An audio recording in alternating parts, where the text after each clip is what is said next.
Good morning, I'm Clinton Griffiths. We're learning more about what House Ag Committee leaders would like to see in the next farm bill.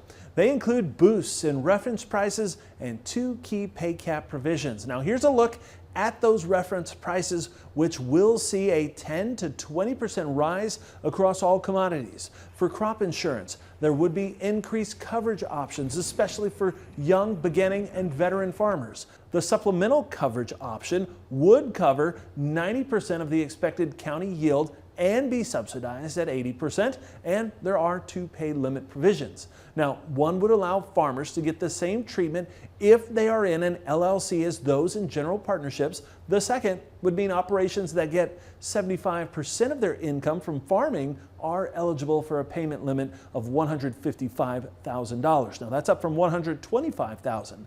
House Ag Committee Chairman Republican G.T. Thompson telling AgriTalk the bill will clear the planned May 23rd markup in the House Ag Committee.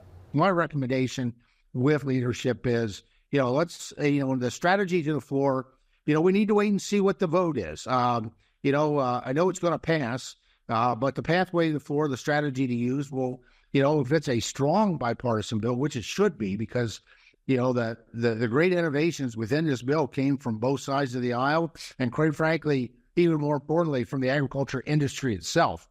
But if it passes with overwhelming bipartisan support, that's a potential one pathway.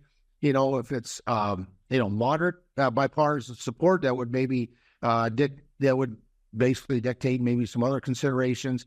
And it looks like there is work to be done to reach consensus. While the bill says it would support SNAP access to families formerly disallowed from receiving benefits, including those with past drug offenses, House Ag Committee Ranking Member Democrat David Scott releasing a statement saying the draft confirms his worst fear that, quote, House Republicans plan to pay for the farm bill by taking food out of the mouths of America's hungry children, restricting farmers from receiving the climate-smart conservation funding they so desperately need, and barring the USDA from providing financial assistance to farmers in times of crisis, end quote.